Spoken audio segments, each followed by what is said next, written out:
The Bhopal Gas Tragedy, one of the world's biggest and most dreadful industrial disasters. Thousands of people died, suffered injuries, and still continue to seek medical care, compensation, and justice even after 25 years. Criminal negligence of all safety by Union Carbide, a US multinational, led to this disaster.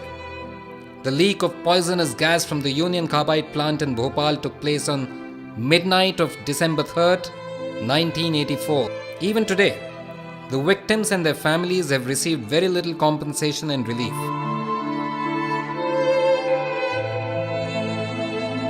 The criminal Union Carbide and the callous government have colluded to deny the victims basic justice.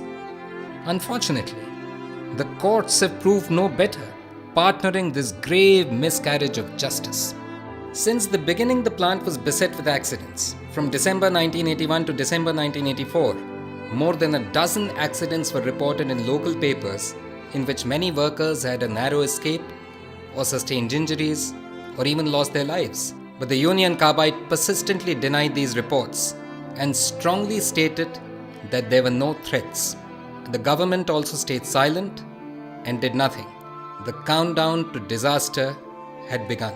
So effectively, the entire safety systems were grossly under-designed, and actually Union Carbide was quite well aware of it. They had actually redesigned some of the systems in their similar plant in West Virginia. But it was also storing large amounts of methyl isocyanate, which is, as you know, a very dangerous gas. Methyl isocyanate, the deadly gas that finally escaped, was stored in large quantities for bringing down the costs.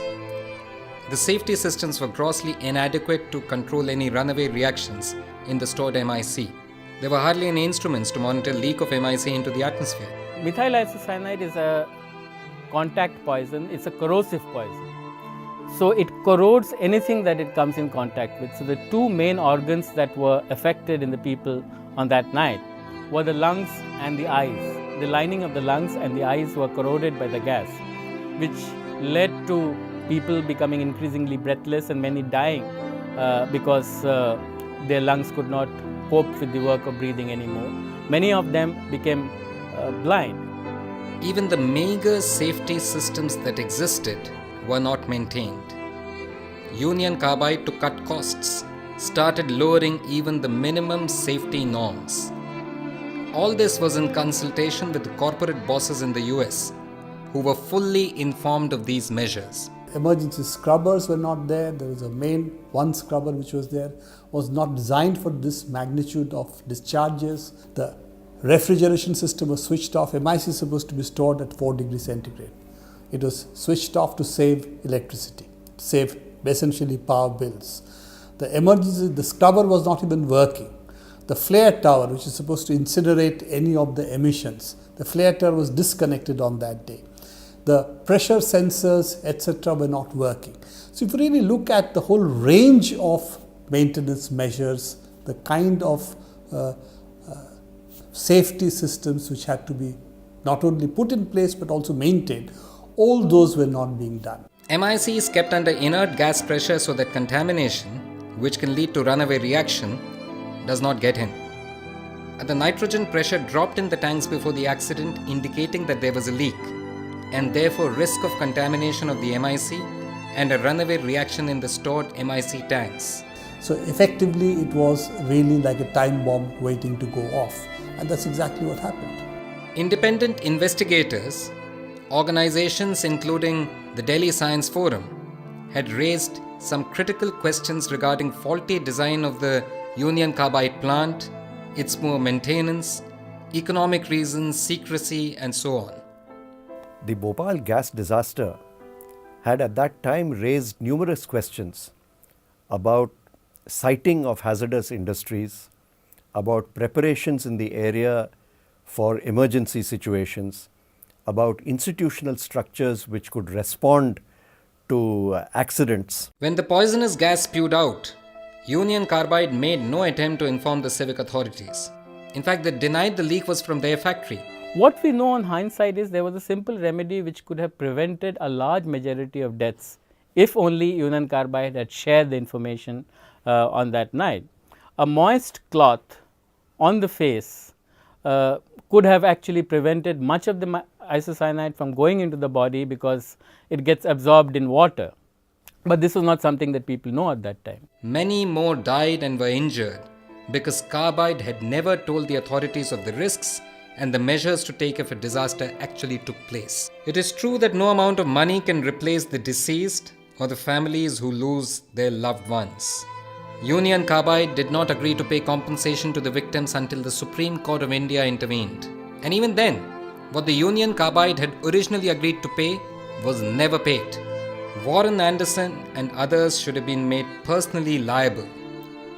All criminal cases were dropped. The Bhopal settlement took place on 14 and 15 February 1989 for a sum of $470 million US, which amounted to about 13 crores at the then exchange rate.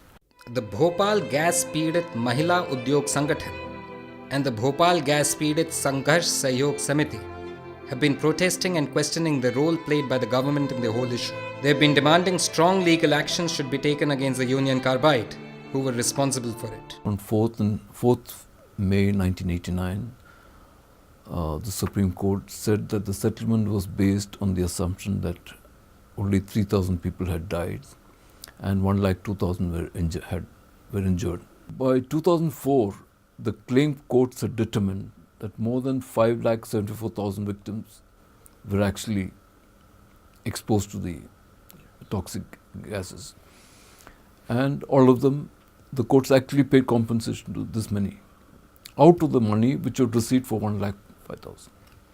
Because of the Union Carbide plant's toxic and harmful wastes, soil and water resources in the surrounding areas had been contaminated long before the disaster actually took place. In 1996, a report by the Bhopal Group for Information and Action pointed out that during the operation of the plant between 1969 and 1977, all the effluent was dumped in an open pit near the eastern boundary wall of the factory.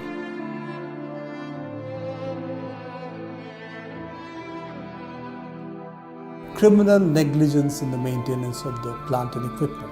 It was expected that the experience of the Bhopal gas tragedy would have led to institutionalized measures being taken by government in terms of legislative action, regulatory authorities, disaster management systems, etc. Unfortunately, 25 years after the disaster, none of these have really taken place even today.